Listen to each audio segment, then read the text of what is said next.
오는 9월이면 국내 알뜰폰이 도입된 지 10주년이 됩니다. 흥망성쇠가 빠른 요즘 시장 환경에서 생존 경쟁력을 입증한 셈인데요.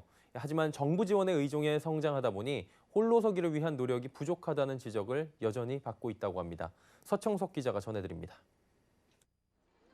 방송통신위원회가 이동통신 시장의 경쟁 활성화와 통신비 부담 완화를 위해 이른바 알뜰폰 사업으로 불리는 이동통신 재판매 제도를 도입한 지 어느덧 10년이 흘렀습니다.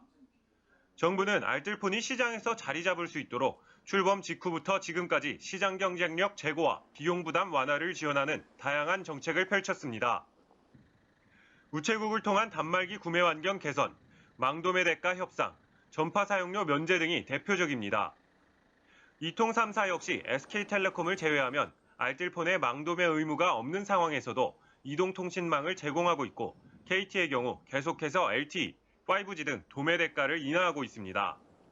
하지만 10년간 지속된 지원이 이제는 알뜰폰 업계에 독이 되고 있다는 지적도 나옵니다.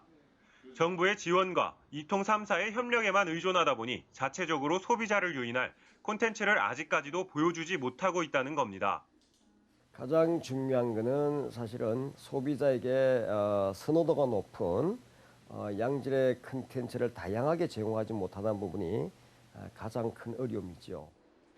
다양한 혜택이 있는 이통 3사를 선택하는 소비자들은 낮은 가격만으로 유인하기 어려운 만큼 추가적인 성장을 위해서는 알뜰폰만의 콘텐츠가 필수라는 설명입니다.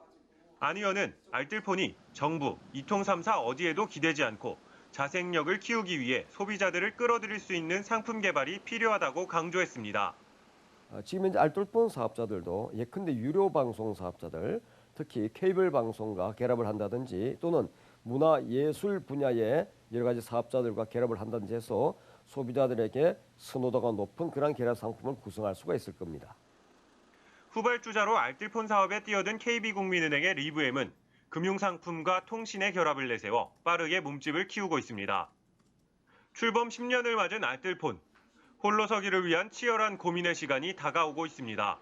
서울경제TV 서청석입니다.